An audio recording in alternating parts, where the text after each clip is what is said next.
paz do Senhor, explicando a Bíblia comigo, Pastor Carlos.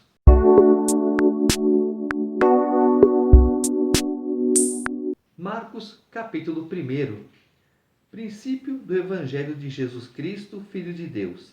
Conforme está escrito na profecia de Isaías: Eis aí, envio diante da tua face o meu mensageiro, o qual preparará o teu caminho. Voz do que clama no deserto: preparai o caminho do Senhor, endireitai as suas veredas. Apareceu João Batista no deserto, pregando o batismo de arrependimento para a remissão de pecados. Saíam a ter com ele toda a província da Judéia e todos os habitantes de Jerusalém, e, confessando os seus pecados, eram batizados por ele no rio Jordão. As vestes de João eram feitas de pelos de camelo.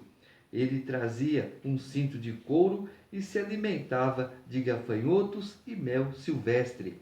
E pregava, dizendo: Após mim vem aquele que é mais poderoso do que eu, do qual não sou digno de, curvando-me, desatar-lhe as correias das sandálias. Eu vos tenho batizado com água, ele, porém, vos batizará com o Espírito Santo. Naqueles dias veio Jesus de Nazaré da Galileia e por João foi batizado no rio Jordão. Logo, ao sair da água, viu os céus rasgarem-se e o Espírito descendo como pomba sobre ele. Então foi ouvida uma voz dos céus: Tu és o meu filho amado, em ti me comprazo. Pomba, literalmente pomba. Todo mundo viu, mas era branca? Ninguém sabe. Não está relatado a cor da pomba, né?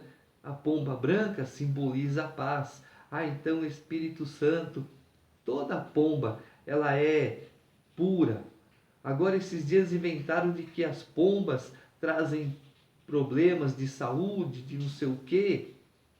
Pomba, passarinho, os urubus, todas as aves, até o mínimo pássaro que você tem na sua casa, ele também faz as mesmas coisas que as pombas fazem. Mas não, só as pombas são criticadas.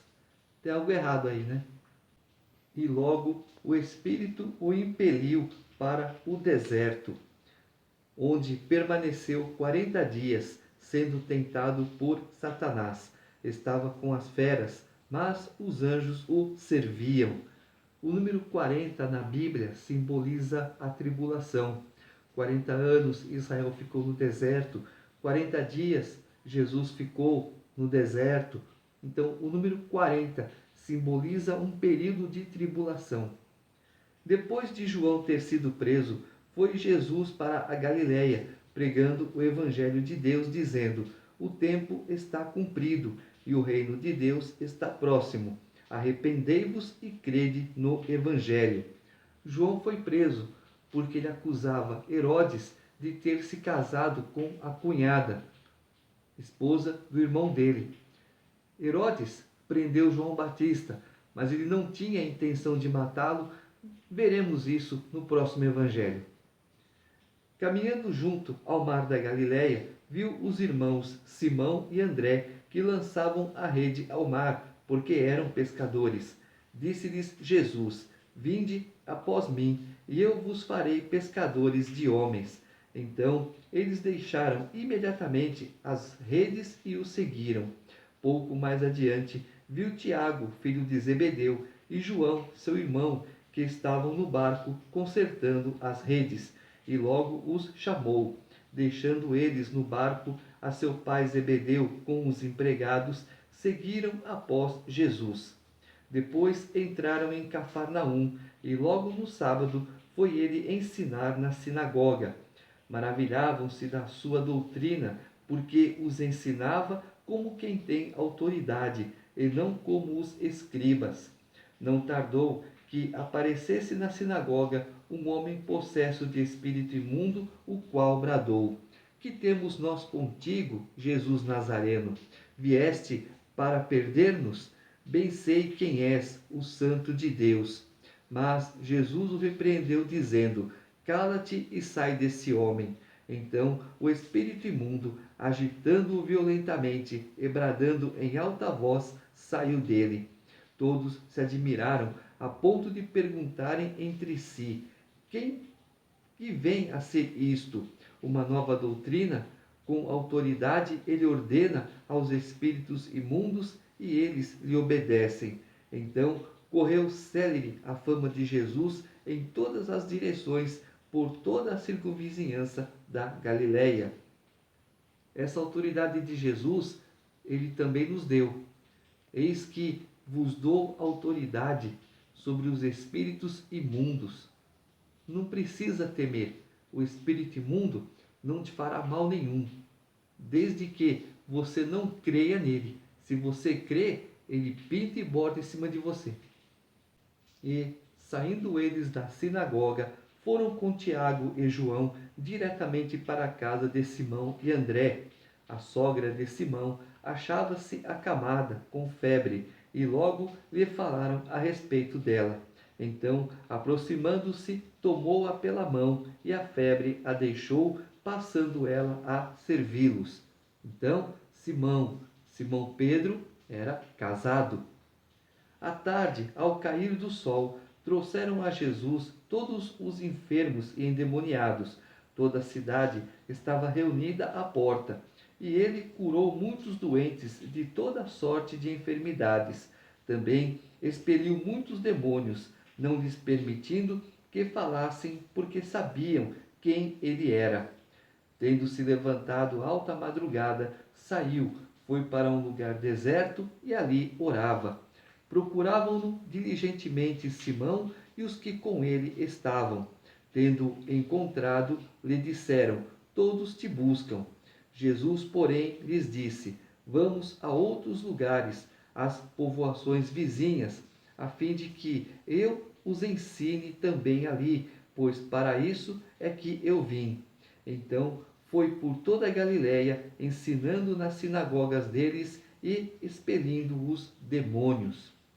Aproximando-se dele um leproso, rogando-lhe de joelhos: se quiseres, podes purificar-me. Jesus, profundamente compadecido, estendeu a mão, tocou-o e disse-lhe: quero, fique limpo. No mesmo instante, lhe desapareceu a lepra e ficou limpo.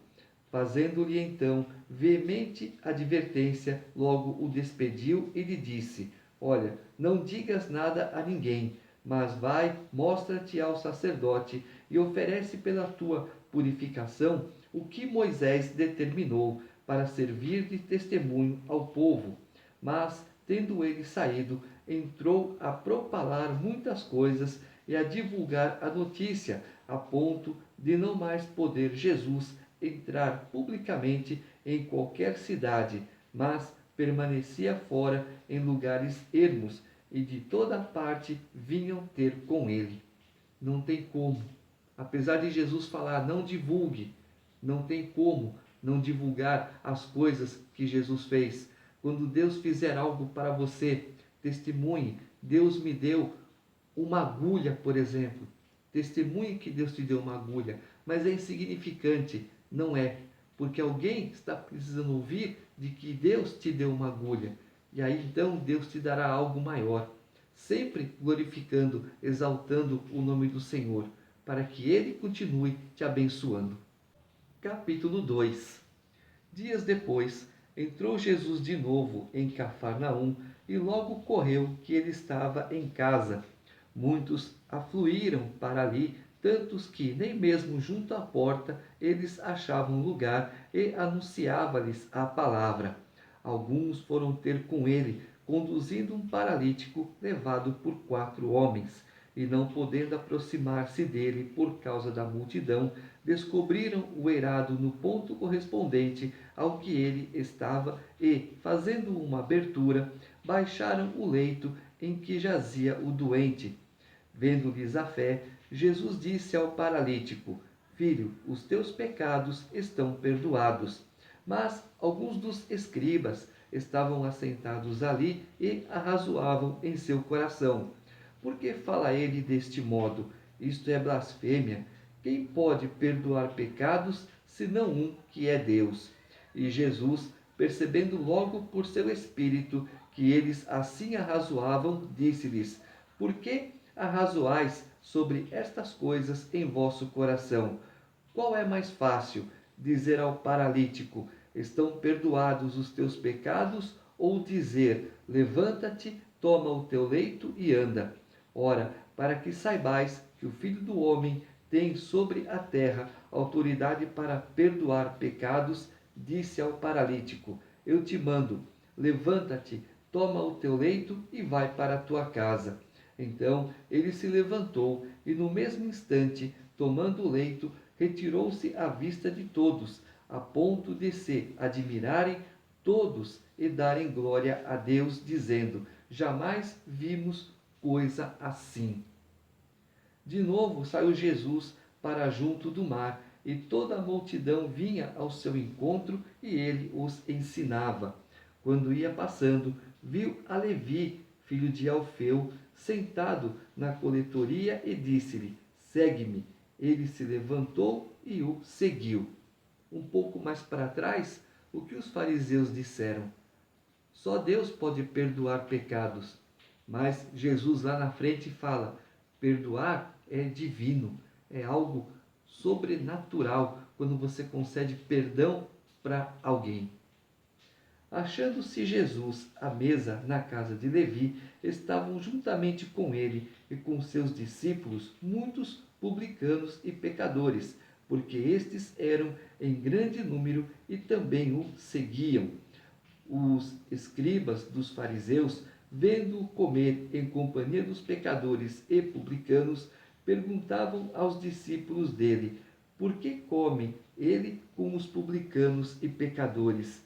Tendo Jesus ouvido isto, respondeu-lhes: os sãos não precisam de médico, e sim os doentes. Não vim chamar justos, e sim pecadores. A igreja é um hospital. É um hospital onde vai curar doenças espirituais, não físicas. Físicas, sim, também. Quando a medicina fala, isso não tem jeito, isso é para a morte, é onde a fé da pessoa tem que entrar em ação, ir para a igreja, pedir uma oração, crer que aquela oração terá um efeito sobrenatural e Deus opera o milagre da cura. Ora, os discípulos de João e os fariseus estavam jejuando. Vieram alguns e lhe perguntaram: por que motivo jejuam os discípulos de João e os dos fariseus, mas os teus discípulos não jejuam? Respondeu-lhes Jesus: podem, porventura, jejuar os convidados para o casamento, enquanto o noivo está com eles? Durante o tempo em que estiver presente o noivo, não podem jejuar. Dias virão, contudo, em que lhes será tirado o noivo, e nesse tempo jejuarão. Ninguém costura remendo de pano novo em veste velha, porque o remendo novo tira parte da veste velha e fica maior a rotura. Ninguém põe vinho novo em odres velhos, do contrário, o vinho romperá os odres, e tanto se perde o vinho como os odres, mas põe-se vinho novo em odres novos. Jesus está dizendo o seguinte: eu agora estou trazendo coisas novas para vocês, boas novas. Então não adianta você querer misturar o que eu estou ensinando com o que você tem ali no passado. O passado é bom, é útil, mas o presente está sendo o mais importante no momento. Isso é o que ele quer dizer. Não adianta você misturar coisas velhas com coisas novas. Não dá certo. Ora, aconteceu atravessar Jesus em dia de sábado as searas, e os discípulos, ao passarem, colhiam espigas. Advertiram-no os fariseus: vê, porque fazem o que não é lícito aos sábados. Mas ele lhes respondeu: nunca vestes o que fez Davi quando se viu em necessidade e teve fome, ele e os seus companheiros? Como entrou na casa de Deus no tempo do sumo sacerdote Abiatar e comeu os pães da proposição, os quais não é lícito comer senão aos sacerdotes, e deu também aos que estavam com ele. E acrescentou: o sábado foi estabelecido por causa do homem, e não o homem por causa do sábado. de sorte que o Filho do Homem é Senhor também do sábado. O sábado foi feito para Jesus, o sábado foi feito para Deus. 6 dias da semana você cuida da sua vida, você cuida dos seus negócios, dos seus afazeres, mas um dia, apenas um dia, esse é o dia dedicado ao Senhor. Você vai levantar, você vai fazer a sua oração, você vai fazer a sua dedicatória, depois você vai tomar o seu café, você vai fazer a sua leitura, você vai estar na presença de Deus, você almoça, mais tarde você vai à igreja. É o dia que você tem para se dedicar a Deus. Ele só pede um dia. É claro que as igrejas têm culto 3, 4 vezes na semana. Você pode ir? Vá, faça isso. Busque a Deus. Seja revestido do poder de Deus.